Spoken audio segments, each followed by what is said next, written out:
ناظرین، آپ جانتے ہیں دو کام ایسے ہیں جو شیطان پر بڑے بھاری ہیں، شیطان کو اس سے بڑی تکلیف ہوتی ہے، ایک اذان اور دوسرا نماز۔ اللہ اکبر اللہ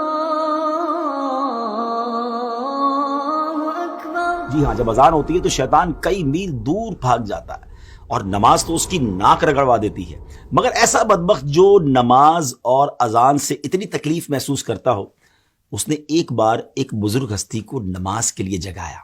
جی ہاں ناظرین، بڑا یونیک واقعہ ہے، اور یہ واقعہ ہے سیدنا امیر معاویہ رضی اللہ تعالیٰ عنہ کا۔ ایک بار آپ آرام کر رہے تھے، فجر کا وقت ہوا تو کسی نے آپ کو جگایا، آپ اٹھے اور آپ نے دیکھا کہ کوئی نظر نہیں آ رہا، تو آپ نے پوچھا کون ہے جس نے مجھے جگایا؟ تو آواز آئی کہ میں شیطان ہوں۔ تو آپ نے کہا اے بدبخت، تیرا کام تو نماز قضا کروانا ہے، تیرا کام تو اللہ رسول کے کاموں سے دور کرنا ہے، تو نے مجھے نماز کے لیے کیسے جگایا؟ اب شیطان نے بہانے بنانا شروع کیے کہ میں تو پہلے سے ہی نیک تھا، میں تو پہلے سے ہی نیکی کے کام کرتا ہوں، میں تو نماز کے لیے جگانا پسند کرتا ہوں، مگر آپ جانتے تھے کہ یہ شیطان مکار ہے اور یہ اس کا کوئی خاص وار ہے۔ اللہ والے تو شیطان کے واروں کو پہچان لیتے ہیں۔ تو آپ نے فرمایا کہ مجھے سچ بتاؤ کہ تم نے مجھے کیوں جگایا؟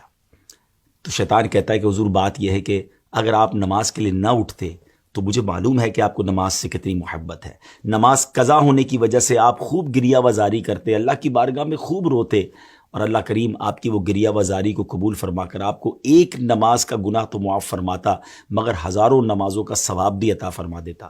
تو میں نہیں چاہتا کہ آپ کو ہزاروں نمازوں کا ثواب ملے، اس لیے میں نے آپ کو جگا دیا، کیونکہ میں مسلمانوں کا خیر خواہ نہیں، اور میں نہیں چاہتا کہ مسلمانوں کو زیادہ نیکیاں مل سکیں۔ پیارے اسلامی بھائیو، بظاہر تو یہ ایک واقعہ ہے، لیکن ہمارے لیے اس میں بڑا درس ہے، کیونکہ شیطان پہلے تو ہمیں نیکیاں کرنے نہیں دیتا، اچھا پھر ہم نیکیاں کرنے لگ جائیں تو وہ نیکیوں میں کمی کروانے کی کوشش کرتا ہے۔ آپ نے دیکھا ہوگا شروع میں بہت سارے لوگ جب نماز شروع کرتے ہیں تو سنت غیر موقدہ بھی پڑھتے ہیں، فرض بھی پڑھتے ہیں، نوافل بھی پڑھتے ہیں، لیکن آہستہ آہستہ پھر نوافل کم ہو جاتے ہیں، پھر ہم نے دیکھا کچھ لوگوں کی سنتیں کم ہو جاتی ہیں، اور ایک وقت آتا ہے کہ پھر نماز بھی چلی جاتی ہے۔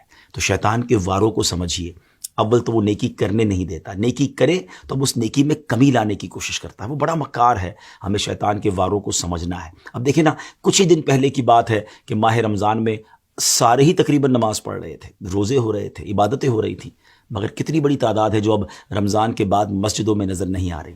ایسا لگتا ہے نا کہ شیطان اپنے واروں میں کامیاب ہو گیا۔ اسٹرانگ بنیے، ہم رمضان میں بھی اللہ کے بندے ہیں، ہم رمضان کے بعد بھی رب کے بندے ہیں۔